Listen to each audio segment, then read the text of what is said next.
क्या होता है general term of polynomial, polynomial क्या होते हैं, ये टाइप ऑफ पॉलिनोमियल्स क्या होते हैं, इन पे सीबीएसई क्वेश्चन कैसे पूछता है, ये सब कुछ हम आज की क्लास में डिस्कशन करने वाले हैं।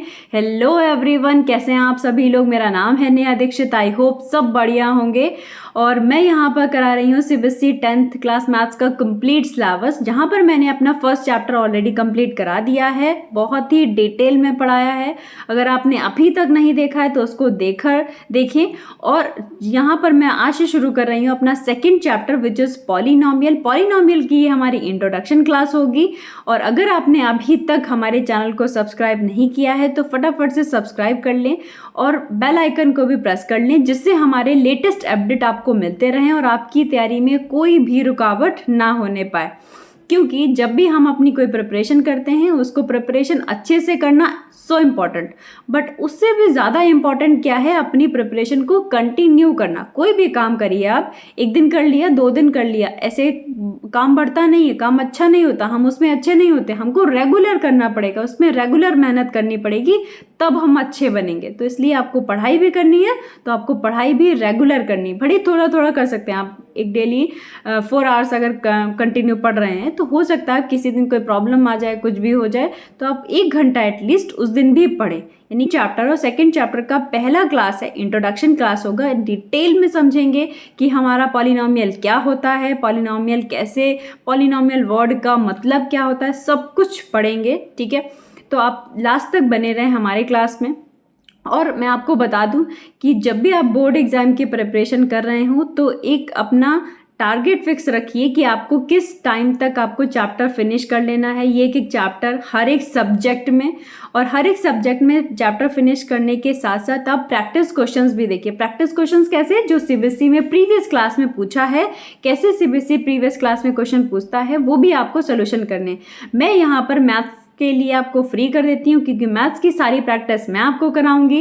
जितना भी प्रीवियस क्लास में हमारे प्रीवियस ईयर में जो क्वेश्चंस पूछे गए हैं सिम मैथ्स में, वो सब कुछ मैं कराने वाली हूँ यहाँ पर। और जितने अच्छे क्वेश्चंस हैं, यानी कि इंपॉर्टेंट क्वेश्चंस हैं जो पूछने के चांसेस हैं इस बार, वो भी मैं कराऊंगी। तो हमारे साथ लास्ट में टेस्ट सीरीज भी रखेंगे हम लोग। टेस्ट में हर एक चैप्टर पर हम लोग अच्छे क्वेश्चंस, इंपॉर्टेंट क्वेश्चंस करेंगे। तो लास्ट तक हमारे साथ बने रहें। ओके, तो फटाफट से शुरू करते हैं। चैप्टर को शुरू करने से पहले मैं आपको एक इम्पॉर्टेंट बात बता देती हूँ, एक इम्पॉर्टेंट मैसेज।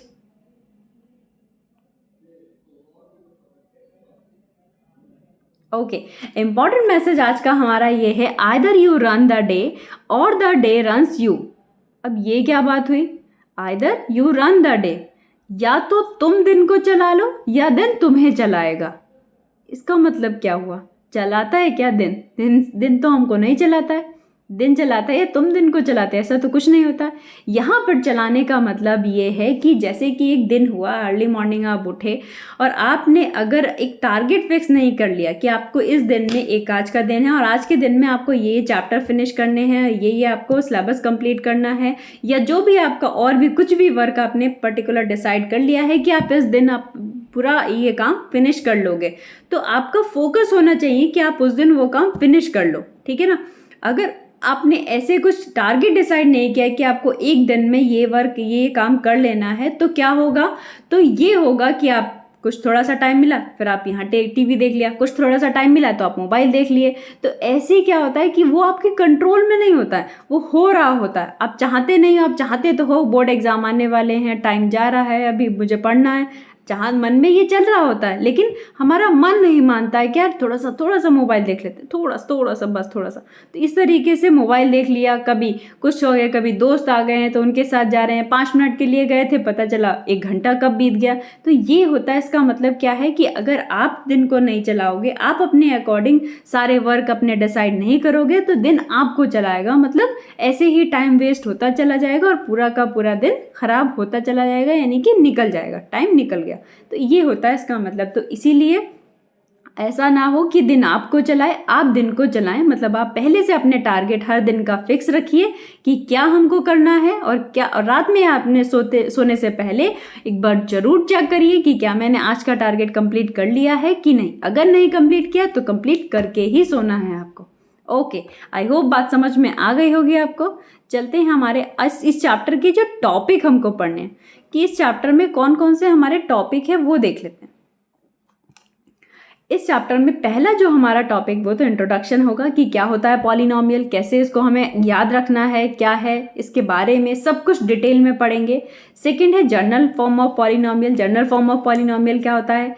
थर्ड वन है type of polynomial, graph of polynomial, zeros of polynomial, geometric meaning of the zeros, division algorithm for polynomial और अबाउट जीरोस ऑफ पॉलिनॉमियल। ये सब कुछ हमें इस टॉपिक में पढ़ना है और एट लास्ट प्रैक्टिस क्वेश्चन करने हैं जो सीबीएसई हमारे पॉलिनॉमियल से क्वेश्चंस पूछती है और कुछ ऐसे मोस्ट इंपॉर्टेंट क्वेश्चन जो हमारे एग्जाम में आने के चांसेस बहुत ज़्यादा हैं। ओके, तो शुरू करते हैं फटाफट से आज का हमारा class which is introduction. Okay, हम आ गए हैं इंट्रोडक्शन पर। अपने सबसे पहला जो वर्ड है पॉलिनॉमियल, पॉलिनॉमियल को समझने से पहले हमें कुछ और समझना होगा क्योंकि पॉलिनॉमियल जहाँ से आया है वो थोड़ा सा बताएंगे, उस पर चलेंगे हम। पहले अभी हमें इम्पॉर्टेंट जो टॉपिक हैं, मतलब इम्पॉर्टेंट जो है जिससे होकर आया है पॉलिनॉमियल, उसको हमें समझना है। क्या है वो हमारा है वेरिएबल। पहले मैंने लिखा है कि वेरिएबल एंड कांस्टेंट। अब ये क्या होता है? वेरिएबल का मतलब होता है वेरी। वेरी क्या होता है? ये वेरी मतलब चलना, जो चलता रहे। किसके अकॉर्डिंग? टाइम के अकॉर्डिंग। ये मैंने घड़ी भी बना दी जिससे आपको याद रहेगा। ये क्या हमारी घड़ी है और ये घड़ी कहती है कि हमेशा चलते रहना है। ठीक है, कभी भी रुकती है क्या घड़ी? कोई ख़राब हो गई है तो अलग बात है, बट हमेशा घड़ी क्या है? चलती रहती है। घड़ी हमेशा चलती रहती है, दैट मीन्स वही करता है वेरी। हमेशा चलते रहना यानी कि टाइम के साथ जिसकी वैल्यू वेरी करती रहे उसको हम कहते हैं वेरिएबल्स। इनको हम रिप्रेजेंट करते हैं मैथमेटिक्स में एक्स यानी कि इंग्लिश के अल्फ़ाबेट से, that is X Y Z P Q, कुछ भी कोई भी हम लोग अल्फ़ाबेट ले लेते हैं उसको हम कह देते हैं कि वो वेरिएबल है। मतलब एक्स का वैल्यू चेंज होता रहेगा टाइम के अकॉर्डिंग। ये बहुत याद रखना, तो याद रहेगा कि हम ये होते हैं वेरिएबल। टाइम क्या वेरिएबल है? ऑफ कोर्स वेरिएबल, हर एक सेकंड में चेंज हो रहा है ना, हमेशा वो चलता रहता है, कभी भी रुकता नहीं, तो मुझे क्या कहेंगे? वेरिएबल। और कांस्टेंट क्या होते हैं? कांस्टेंट जिनका वैल्यू फिक्स्ड हो, जिनका वैल्यू क्या हो? फिक्स्ड हो, मतलब रुका हुआ हो। अब रुका हुआ कौन सा नंबर होंगे, कौन सा वैल्यू होगा? मतलब नंबर्स, जितने भी नंबर्स हैं, सारे नेचुरल नंबर्स, कोई भी नंबर्स आप उठा ले, क्या उनकी वैल्यू कभी भी चेंज होगी? कभी नहीं चेंज होगी। कोई भी वैल्यू, कोई भी नंबर आप उठा लीजिए, आज इसकी वैल्यू 2 है तो उसकी वैल्यू हमेशा 2 रहेगी। वेरिएबल और कांस्टेंट दोनों मिल जाएं, अगर मैंने सेपरेट डेफिनेशन बता दिया, अगर वेरिएबल और कांस्टेंट दोनों ही मिल जाएं तो क्या बना देंगे? तो वो एक टर्म बना देंगे। क्या बना देंगे? टर्म। अब ये क्या होता है? टर्म में एक नया वर्ड आ गया, बिल्कुल आएगा एक वर्ड, क्या? टर्म। अब ये कैसे? वेरिएबल, लेट्स से कि एक्स क्या वेरिएबल है? एक्स वेरिएबल है। 2 क्या कांस्टेंट है? कांस्टेंट है 2, क्योंकि 2 नंबर है और x कोई वेरिएबल है, जिसको वेरिएबल को हम मैथमेटिक्स में कोई भी इंग्लिश अल्फ़ाबेट से रिप्रेजेंट करते हैं, राइट? तो दैट मीन्स 2 अगर मैंने इनको ज्वाइन कर दिया, join in the sense 2x लिख दिया, तो ये अब क्या बन गया? 2x इज द टर्म, यानी कि 2x क्या हो गया? The combination of variable and constant which is term. तो इसको हम क्या कहेंगे? टर्म। अब टर्म क्या होगा? अब टर्म में एक इंपॉर्टेंट चीज़ जो है वो आपको याद जो रखनी है, वो क्या है? ये non negative and non positive होते हैं। अब ये क्या है मैम, ये क्या बता रही हैं आप? ठीक है, बताते। इसका मतलब क्या है कि अगर मैं कहूँ कि 2x प्लस या 2 माइनस 2x लिखा है, तो आपको इसकी साइन से कोई मतलब नहीं होना चाहिए। मुझे कोई नहीं मतलब है कि साइन का क्या है, प्लस है, माइनस है या कुछ भी है, इससे कोई मतलब नहीं। हमको क्या रखना है? सिर्फ combination of variable and constant which is term, that's it. वो प्लस का हो, माइनस का हो, आई डोंट नो, मुझे नहीं पता। मुझे सिर्फ इतना याद रखना है कि टर्म हम किसको कहेंगे? कॉम्बिनेशन ऑफ वेरिएबल, वेरिएबल का कोई कांस्टेंट, और दोनों में मिल जाते हैं तो बना देते हैं टर्म को। यहाँ पर एक और इम्पॉर्टेंट चीज़ वो है, वो मैं बता देती हूँ। क्या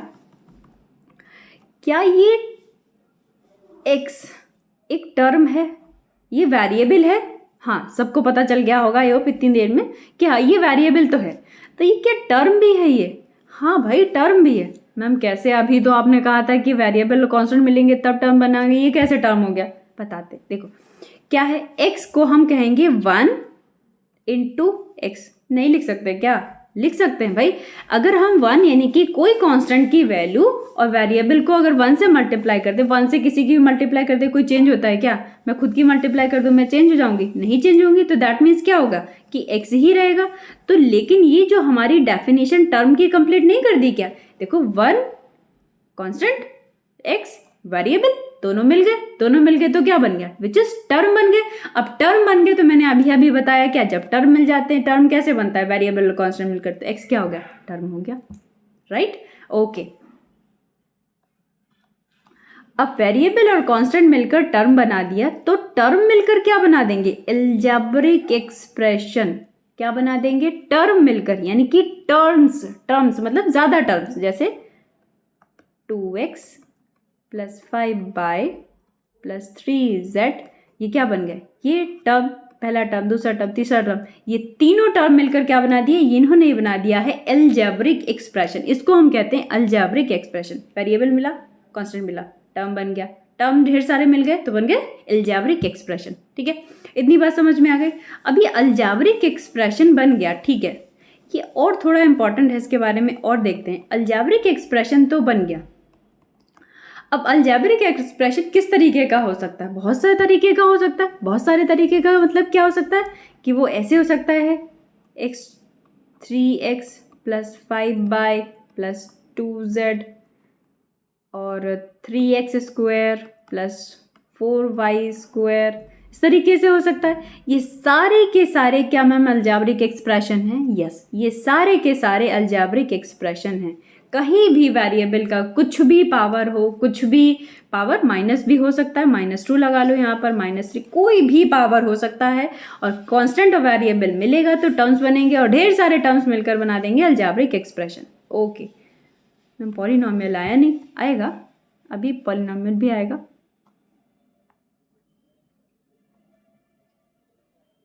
ओके, अब आ गया हमारा पॉलिनॉमियल, जो हमारा मेन टॉपिक था, यानी कि जिस चैप्टर को हमने शुरू किया था वो आ गया है पॉलिनॉमियल। अब ये पॉलिनॉमियल का वर्ड का मतलब सबसे पहले समझ लेते हैं। पॉली मतलब ज़्यादा, मतलब पॉली मतलब बहुत, ठीक है, और नॉमियल मतलब टर्म। यहाँ पर मैनी लिख दो, मैनी टर्म्स यानी कि ढेर सारे जब टर्म्स मिल जाते हैं वो पॉलिनॉमियल बन जाते हैं। मैम अभी तो आपने बताया कि वो अलजेब्रिक एक्सप्रेशन बन जाते। हाँ, अलजेब्रिक एक्सप्रेशन बन जाते। अलजेब्रिक एक्सप्रेशन को ही हम पॉलिनॉमियल कहते हैं। वहाँ पे क्यों नहीं बताया? बताते। सारे अलजेब्रिक एक्सप्रेशन पॉलिनॉमियल नहीं होते, इसलिए नहीं बताया। कैसे? क्योंकि पॉलिनॉमियल की एक कंडीशन होती है कि पॉलिनॉमियल में जो भी टर्म्स हमारे आएंगे, जो जिनका कॉम्बिनेशन बनेगा, वो कैसे होने चाहिए? उनका पावर होल नंबर होना चाहिए। होल नंबर के अलावा कोई नंबर नहीं चलेगा। कैसे? अब सबसे पहले तो यहाँ पर ये देख लेते हैं f(x), इसको कोई नहीं देखेगा अभी, ये जो मैंने लिखा है इसको कोई नहीं देखेगा अभी जो मैं बता रही हूँ वो देखना है। क्या? f(x). ये f(x) क्या है? Function of x। अब ये फंक्शन ऑफ x क्या हो गया? ठीक है, जो मैं आगे लिखूंगी, जैसे मैंने क्या कहा कि पॉलिनॉमियल क्या होता है? पॉलिनॉमियल हमारा कॉम्बिनेशन होता है टर्म्स का, या हम कहते हैं अलजेब्रिक एक्सप्रेशन ही पॉलिनॉमियल होते हैं। क्या सारे अलजेब्रिक एक्सप्रेशन पॉलिनॉमियल होते हैं? नहीं, बस इतना याद रखना है। क्या? Let's say 2x² plus 3x plus 5, क्या ये पॉलिनॉमियल है? हाँ, ये पॉलिनॉमियल है। क्यों होने चाहिए? होल नंबर्स होने चाहिए। अगर यहाँ पर x की सारी यानी कि वेरिएबल की सारी पावर्स होल नंबर्स में है तो ही हम उसको अलजेब्रिक एक्सप्रेशन नहीं पॉलिनॉमियल कहेंगे। अलजेब्रिक एक्सप्रेशन कुछ भी हो सकता है। जैसे अगर मैं लिखूँ x की पावर -2 प्लस x³ प्लस 5, ये अलजेब्रिक एक्सप्रेशन है। यस, ये combination of combination of terms है, तो दैट मीन्स ये हमारा है अलजेब्रिक एक्सप्रेशन। क्या ये पॉलिनॉमियल है? नहीं, ये पॉलिनॉमियल नहीं है। क्यों? मैंने पॉलिनॉमियल की कंडीशन क्या बताई? पॉलिनॉमियल की एक नेसेसरी कंडीशन है, वो मैंडेटरी फॉलो होने चाहिए। क्या? कि जब भी हम देखेंगे कि वेरिएबल की पावर होल नंबर होना चाहिए, हमेशा याद रखेंगे कि वेरिएबल का पावर होल नंबर होना चाहिए, तभी हम उसको कहेंगे कि वो पॉलिनॉमियल है। अब देखो यहाँ पर ये -2 है, -2 होल नंबर होता है क्या? नहीं होता ना, तो दैट मीन्स कि ये हमारा पॉलिनॉमियल नहीं है। तो ये पॉलिनॉमियल है क्योंकि यहाँ पर सारे वेरिएबल की पावर होल नंबर है।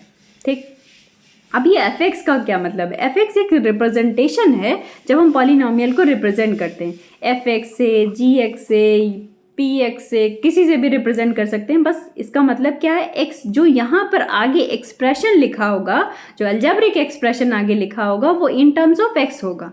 अगर मैं लिखूँ GU, तो जो आगे मैं लिखूंगी यहाँ पर अलजेब्रिक एक्सप्रेशन, वो इन टर्म्स यानी कि वेरिएबल कौन सा होगा? वेरिएबल हमारा वहाँ पर U का यूज हो रहा होगा। इतना याद रखना है आपको कि ये जो है बस रिप्रेजेंटेशन है कि पॉलिनॉमियल को हम ऐसे रिप्रेजेंट करते हैं, और इस x का मतलब ये होता है कि जो आगे हमारा अलजेब्रिक एक्सप्रेशन लिखा होगा वो x वेरिएबल होगा वहाँ पर, और यहाँ पर ये u वेरिएबल होगा। बस इतनी सी बात है। ठीक है, आई होप समझ आ गया होगा। फिर से रिवाइज करा देते हैं। क्या पॉलिनॉमियल ही अलजेब्रिक एक्सप्रेशन होता है, लेकिन एक कंडीशन है। वो कंडीशन क्या है? सारे वेरिएबल का पावर हमेशा कैसा होना चाहिए? होल नंबर होना चाहिए। सारे वेरिएबल का पावर हमेशा होल नंबर होगा, तभी हम उसको पॉलिनॉमियल कहेंगे। अलजेब्रिक एक्सप्रेशन में कोई भी पावर हो सकता है।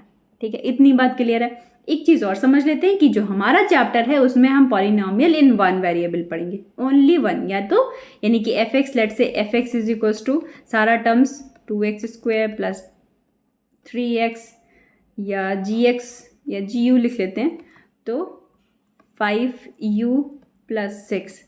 तो जो भी हमारा टर्म होगा वो किसी एक ही वेरिएबल में होगा।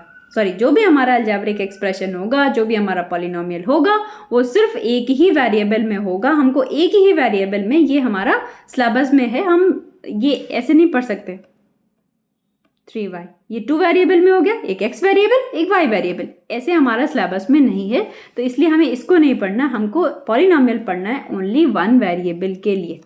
ओके, अब जो दिख रहा है अब सब देख सकते हैं, सब अपनी अपनी एक पर्टिकुलर वे क्या होता है पॉलिनॉमियल लिखने का, बस वो है। थोड़ा सा डरावना लग रहा है, डर लग रहा है, कोई बात नहीं, मैं बताती हूँ उसका क्या है मतलब। एफ एक्स आपको समझ में आ गया। एफ एक्स मतलब जो भी आगे अलजेब्रिक एक्सप्रेशन लिखा होगा उसमें वेरिएबल एक्स का यूज हुआ होगा, दैट्स इट, और इसका कोई मतलब नहीं। ये रिप्रेजेंटेशन है कि आगे हमें एक पॉलिनॉमियल मिलेगा, और उस पॉलिनॉमियल में क्या है, एक जैसे कि आप कहीं पर जाते हैं ना जंगल में, तो कहते हैं कि खतरे का निशान बना होता है, कि आगे हो सकता है कोई ऐसा जंगली जानवर हो जो आपको मिल जाए, इसीलिए वहाँ पर बोर्ड में खतरे का निशान बना होता है। तो ये पहले से ही बता देते हैं, तो आपको पता चल जाता है कि हाँ कोई जंगली जानवर हो सकता है मिल जाए। तो सेम एज यहाँ पर है कि एफ एक्स मिल गया, मतलब कोई पॉलिनॉमियल लिखा होगा और एक्स लिखा है, तो दैट मीन्स वहाँ पर वेरिएबल कौन सा यूज हो रहा होगा? एक्स यूज हो रहा होगा। ओके, इतनी बात सबको समझ में आ गई। अब an x raised to power n, an minus 1 x raised to power n minus 1 plus dot dot dot dot dot, कहाँ तक जाएंगे? ये यहाँ तक जाएंगे। अब an माइनस 1, an माइनस 2, ऐसे चलता रहेगा और चलता रहेगा, डॉट डॉट डॉट। ये सारे क्या हैं? ये सारे के सारे कांस्टेंट हैं। ये सारे के सारे क्या हैं? कांस्टेंट हैं। ये x raise to power n, x raise to power n minus 1 and so on, ये क्या है? सारे के सारे वेरिएबल हैं।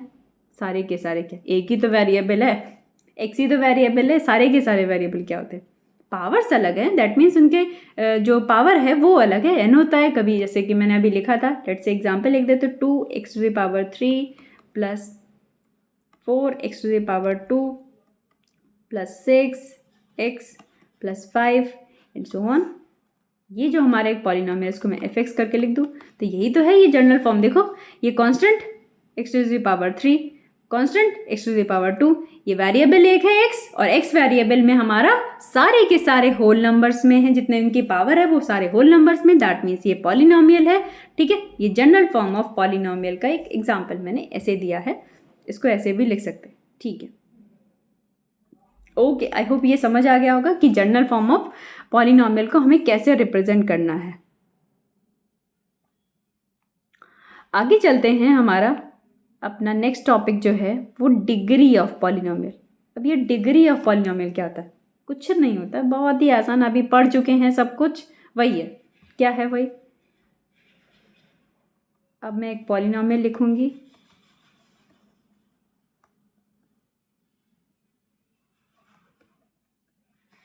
ठीक है, ये एक पॉलिनॉमियल है और इस पॉलिनॉमियल में जो एक्स मतलब वेरिएबल, देखो अच्छे से पढ़ लिया करो, बहुत अच्छे से, इतने अच्छे से पढ़ लो कि जैसे ही कोई वर्ड बोले, कोई भी वर्ड बोला और तुरंत माइंड में क्लिक करे कि वो क्या पूछ रहा है। अच्छा मैंने बोला कि variable, oh variable that means जिनका वैल्यू वेरी करता रहे, दैट मीन्स हम जिनको मैथमेटिक्स में अल्फ़ाबेट से यूज़ करते हैं, विच इज़ यहाँ पर क्या है, एक्स है। ठीक है, ऐसे हमें किसी भी टॉपिक को, किसी भी पॉइंट को ऐसे पढ़ना है कि जैसे ही वहाँ पर कहीं से भी मुझे आवाज़ सुनाई दे दे, तुरंत उसकी सारी इन्फॉर्मेशन मेरे दिमाग में क्लिक करनी चाहिए। ऐसे पढ़ना है आपको, ठीक है। ऐसे पढ़ेंगे तो जब भी आप बोर्ड एग्जाम में बैठेंगे तो वहाँ पर आपको बहुत आसानी होगी सोल्यूशन करने में। आपने क्वेश्चन पढ़ा, क्वेश्चन में देखा कि अच्छा ये पॉलिनोमियल है, डिग्री पूछ रहा है, ठीक है, ओके, डिग्री मतलब ये, ओके ठीक है, बस फटाफट से डिग्री मतलब क्या, हाईएस्ट पावर ऑफ एक्स को हम डिग्री ऑफ पॉलिनोमियल कहते हैं। ओके, फटाफट से इसको सोल्यूशन कर दिया। जितना आप देखो, हम हमेशा काम में क्या होता है, काम हम वो अच्छे से कर पाते हैं जिसका दिमाग में पहले से चल रहा होता है। आपने एक स्टेप दिया, सेकंड स्टेप हमारे माइंड में है तो हमने फटाफट से लिख दिया, थर्ड स्टेप हमारे माइंड में है, तो ऐसे ही माइंड में चलना चाहिए हमें प्रॉपर सोल्यूशन। तो ये तब होता है जब हम बहुत ज़्यादा अच्छे से पढ़ते हैं, प्लस हम अपनी प्रैक्टिस बहुत अच्छे से करते हैं, ठीक है। तो आपको ऐसे ही पढ़ना है। वापस चलते हैं टॉपिक पर, क्या है, डिग्री ऑफ पॉलिनोमियल। ये हमारा पॉलिनोमियल है जिसमें वेरिएबल एक्स यूज हुआ है, ठीक है। अब कहते हैं कि डिग्री ऑफ पॉलिनोमियल होता है हाईएस्ट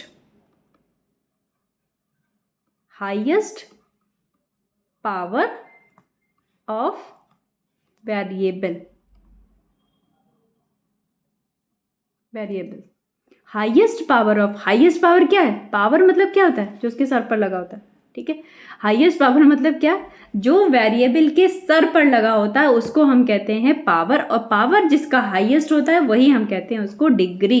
तो दैट मीन्स यहाँ पर डिग्री कितना हो जाएगा, डिग्री इक्वल टू 6। ठीक, समझ आ गई बात, ओके। अभी मैं एक क्वेश्चन दे रही हूँ जिसमें आपको बताना है डिग्री ऑफ क्या होगा, डिग्री ऑफ पॉलिनोमियल क्या होगा। 3x³ plus 6x² plus 8x⁻² plus 7। बताइए फटाफट से इसका डिग्री बताइए। डिग्री कहाँ बताएं मैम, मन में बताइए, मन में सोचिए क्या होगा डिग्री। अरे इसका डिग्री तो बहुत आसान है, 3 होगा। नहीं भाई, इसका डिग्री 3 नहीं होगा। क्यों? क्योंकि ये तो एक पॉलिनोमियल ही नहीं है। क्यों नहीं है पॉलिनोमियल?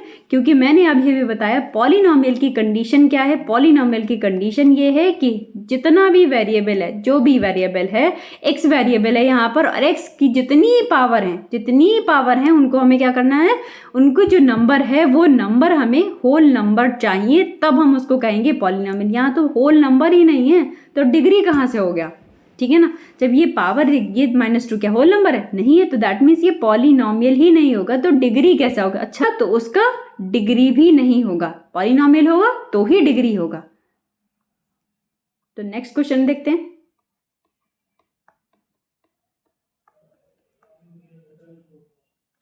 इसका बताइए डिग्री क्या होगा। इसका डिग्री, हाँ समझ में आ गया हमको, इसका डिग्री 2 होगा, क्योंकि यहाँ पर हमारा वेरिएबल x है और ये पॉलिनोमियल है, और इस पॉलिनोमियल में वेरिएबल यानी कि x का हाईएस्ट पावर क्या है, 2 है। तो दैट मीन्स इसकी डिग्री क्या हो गई, 2, दिस वन, ठीक है। आई होप समझ में आ गया होगा कि डिग्री ऑफ पॉलिनोमियल क्या होता है और पॉलिनोमियल क्या होता है, हमारा जनरल टर्म ऑफ पॉलिनोमियल क्या होता है, सब कुछ समझ में आया होगा। अगर ये आपको क्लास पसंद आई हो तो प्लीज़ लाइक कर दें इसको, और चैनल को सब्सक्राइब कर लें, जिससे आपको लेटेस्ट अपडेट मिलते रहें और आपको आपकी जो प्रिपरेशन है बहुत अच्छे से होनी चाहिए। मैंने कहा कि प्रिपरेशन करना बहुत अच्छी बात है, अच्छे से प्रिपरेशन करना और अच्छी बात है, और उससे भी अच्छी बात क्या है कि आपको उसको कंटिन्यू करना है, रेगुलर बेस पे करना है, हर दिन करना है, ठीक है। तो मिलते हैं अपने नेक्स्ट क्लास में, जहां पर हम डिस्कशन करेंगे अपने टाइप ऑफ पॉलिनोमियल्स की, पॉलिनोमियल्स के टाइप्स क्या होते हैं। हमने यहाँ पर इंट्रोडक्शन पढ़ लिया, जनरल टर्म ऑफ पढ़ लिया कि जनरल टर्म ऑफ पॉलिनोमियल क्या होता है, डिग्री पढ़ लिया, सबको ये तो डिटेल में इंट्रोडक्शन हो गया। बट अभी हमें पढ़ना है कि टाइप ऑफ पॉलिनोमियल्स क्या होते हैं, कि कितने टाइप के पॉलिनोमियल्स हो सकते हैं, वो हम अपनी नेक्स्ट क्लास में पढ़ेंगे, ठीक है। तब तक आप अपनी प्रैक्टिस करते रहिए मेरे साथ। Thank you everyone.